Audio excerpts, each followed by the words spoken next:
What's goody, everybody? It's Full Township. We're back in the building. Crystal Palace 1, Arsenal 5 at Selhurst Park. Hope y'all are doing well. Hope the beginning of the festive period, the festive fixtures have been treating y'all well. We are here. Like, comment, subscribe, all that good stuff, man. Listen, we're here. Just a quick breakdown of the goals. You know, Gabriel Jesus off the mark in the first 6 minutes. I believe a wonderful, just slided finish at the back post. Then we go 1-1 with Ismaila Sarr with a good finish from his right foot. Then Jesus is back again, just with another crazy finish. And I believe what else was in that finish? I don't even remember, bro. I don't even remember the track record. Oh yeah, then Kai Havertz off of a good Gabriel Jesus header, and then in the second half, Gabriel Martinelli picks up on a really incisive shot from Declan Rice. He picks up on that, and then Declan Rice with an absolute stunner in the 84th minute, and that ends up 5-1. Listen, man. Let's keep it a stacked bundle. For the people that said we is dead, we're not dead, son. There's a lot of league left to play, so just take that as an overarching thought and hold on to that. Be merry, be festive, Arsenal fans. Just breathe, all right? We take this game by game, but today's game, it was about a bit more pedal to the metal, and it was about, again, just being efficient with the things that we had and making the most of the chances that we were creating. And it's typified in the return of one Gabriel Jesus in terms of taking our chances and being more dynamic and a lot of things opening up. I want to talk about all the good things, but let's talk about the constructive and more negative things that were happening really quickly. I don't want to spend too much time on them. It's the holidays. I don't want to harp on it too much. I will say it was kind of a backwards day today, because while the attack was so just aggressive, was so on point, was so just, they were there. The attack had oomph today, and the things building up to attack had a lot of oomph. I had no problems with it. It was really good. I think the defense was very shaky today. I thought the defense was very shaky. Despite only conceding one goal, I think there were a lot of shaky moments, especially in build-up, possessing the ball. I don't know if it was maybe expecting them to be a bit lax in the press. They were very aggressive, so maybe them not expecting that. But Raya, Gabriel, Saliba, I think those were the three main, Partey as well. I think those were the main kind of culprits of like some of the mistakes and mix-ups, particularly Raya and Saliba. I think those were not their best games at all in the first half, especially. It just looked very off kilter. Again, I'm not going to take this as just whatever grain of salt is what it is, but it was very surprising to see how quickly, there were stakes, the pressure was on and stuff, and a lot of the calmness came from, in the first half up until the substitutions. A lot of the calmness came from probably one of the youngest players, or the youngest player in that back line, Myles Lewis-Skelly. And it was interesting to see that, but there was there, and of course a lot of pressure release valves in Jesus and Havertz, just calming things down and making things happen as they go.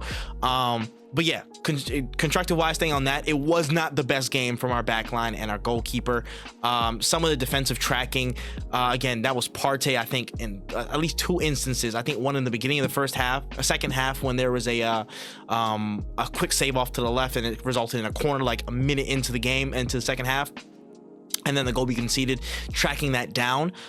Just need more metal there. And that's what we bought Declan Rice for. And again, just missed him in that instance, and there's got to be more presence to make sure you're tracking back. And there's multiple times where I saw that there wasn't a level of alertness that was needed given their level of press. Like, there needed to be a lot more urgency from Partey, and just a lot more awareness to either clear the lines and go long for Jesus and Havertz, and just relieve some pressure, or again, just quickly get it off to the wing or back to the keeper so he can hoof it, or they can hoof it a bit longer and release some pressure from us, because again, Crystal Palace's press was on. They was very heavy, and they were causing mistakes. They were getting very good, and Raya provided a really good save in this first half, I believe off of a Mateta shot that we just were lucky to get away from. Very lucky. But that's pretty much the biggest thing, just being aware of kind of the game state and how heavy that press was. And just wipe those mistakes out of your mind. Be more aware on some of these defensive moments opening up. Like, again, nobody stepped into Sarr on that first goal, or their only goal was a bit wild to me. Again, just with Partey tracking back, and then Saliba's kind of running on. Like, you got to step in at some point. So you can't let somebody who's been on fire as of late as Ismaila Sarr get a shot off like that, in my personal opinion. But that is what it is. The only other negative I wanted to take from this game, unfortunately, Bukayo Saka's down. I don't know how long for. It looked like a hamstring, the same one that he aggravated during international break in October. I really hope that this is minor. I hope that this is not as serious as, you know, many of us fear that it might be.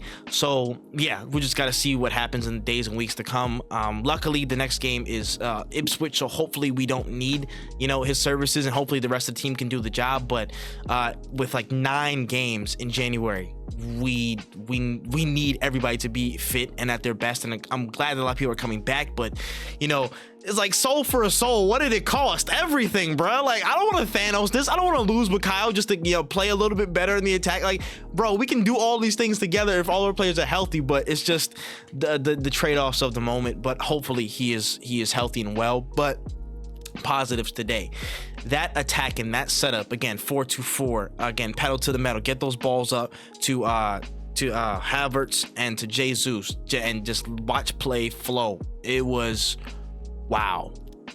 That was a less controlled performance, which again, at the holistic side, this is one of our worst performances, like bell to bell and whistle to whistle, in terms of control of play, manufacture of chances, mitigation of the other team's kind of progress, and their time on the ball. But this is kind of like one of those situations where maybe it was more like 2022, 2023-ish, where it's like, okay, basketball, or maybe how Liverpool conduct their business, and it's like, okay, it's lax, but there's plenty of time for transitions and plenty of openings for transitions, and you know, making use of those is the key. And you know, we did well on the attacking front, man. It was helter-skelter. It was crazy for a couple of minutes. There's still nervousness in the air, but I think we did very, very well, and that comes down to a lot of different people. But I do want to give some key choice shout-outs to one, Miles Lewis-Skelly. This guy is ready for prime time, bro. He's ready, man. I don't know what else you want me to say. The strength, the guile, the calmness. Again, he was the calmest defender in our team today. I think personally, he was the calmest defender, especially in that first half, just sticking his foot on it, being physical in the challenges, riding through, picking the right choice when it comes to his pass selection. Again, I saw multiple times you just standing there waiting for something to happen. He's like, you know what? Cool. Take 3 steps, go around the defender, or just about get around the defender and get a nice pass off through the middle of the lines, and that sparks an attack. Like, the choices that he makes, they're so consistent, they're so mature, and it's delightful to see. It's delightful to see. Again, when Ari came in, you know, like a ball on fire. We want to see superstar attack. We want to see that, you know, that light, that fire lit, and from an attacking sense. And he was somebody that definitely can do it, and absolutely can do it. But we gotta hold Miles Lewis-Skelly in that same regard as somebody who's a really, really impactful youth that coming through the first team, bro. Like, insane, and he's playing beyond his years, and I can't wait to see him grow. Just the base that he's setting for himself, the foundation is fantastic.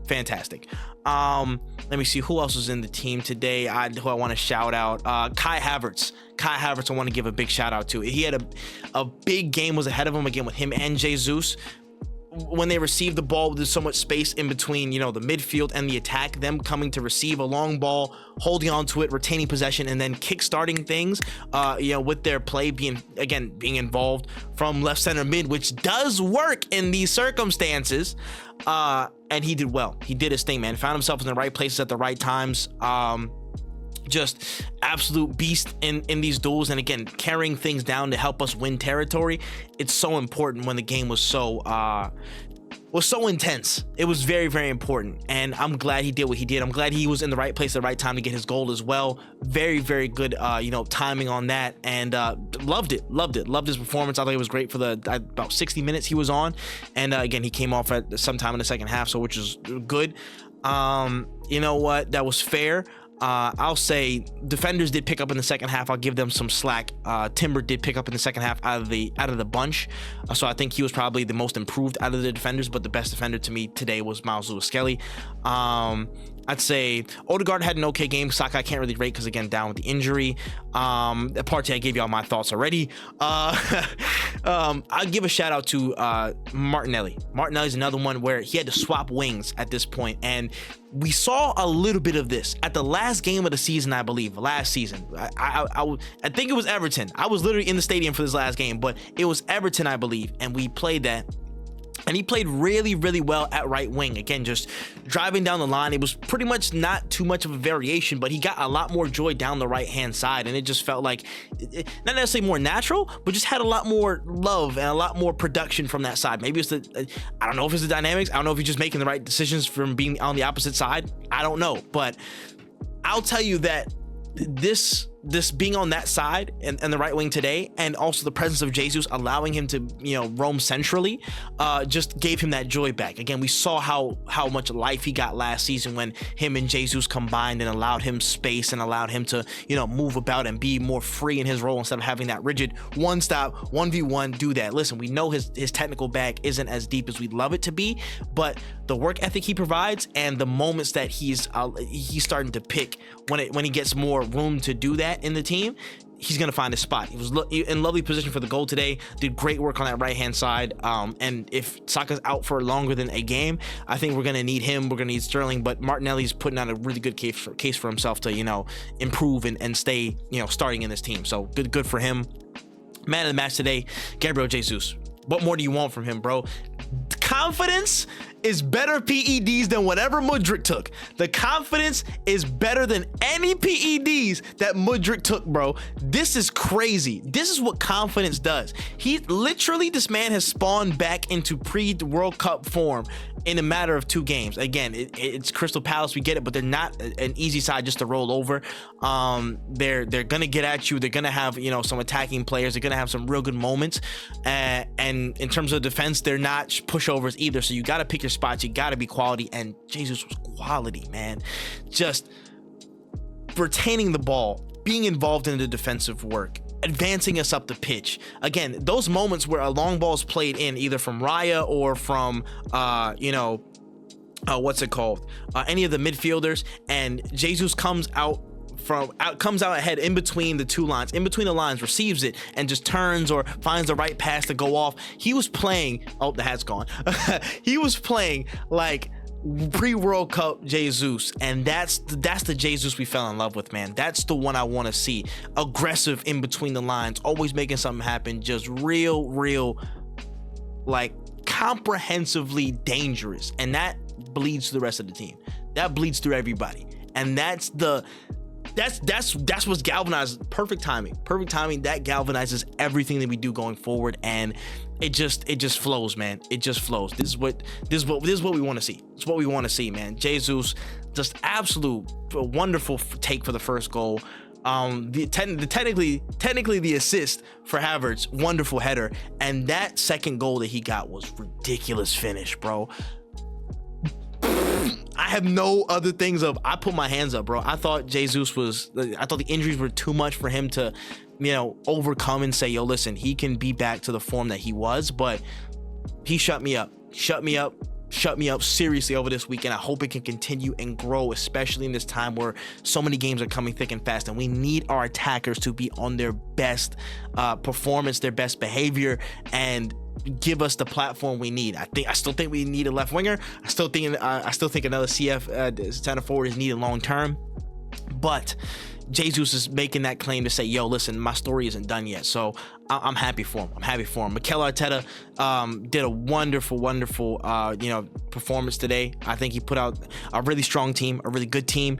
The substitutions were very, very much needed as well to kind of see the game out, control some things. Calafiori and Rice's reintroduction back into the side were very, very welcome. Marino got some minutes in as well. Trossard, the sub was born from injury, but again, he did his numbers in pockets there. Nwaneri got his little, you know, times on the ball, which is good. Some extra minutes for him, and we move on, man. Listen, we gotta take this one game at a time, but I'm telling y'all, we're not out of anything yet. We're not out of nothing. So everybody that wrote us off, let them stay where they at. Let them stay where they at. But I'm telling y'all, nothing's done yet. But listen, that's all the time I got, man. It's time to be merry, bro. It's time to watch the other fixtures and wait till 27 to see what's going on, man. Well, outside of that, let me know what you thought of the game. Let me know what you thought of everything out there. Performances, your favorite player on the pitch today. What you think of Mikel Arteta at this point? Let me know all that stuff in the comment section below, man. Holla at me. But with that being said, it's full-time trip. That's all the time we got, and we are out of here. Happy holidays. Hope you guys enjoy your time. We'll be back on the 27th for the Ipswich game. COYG. Peace.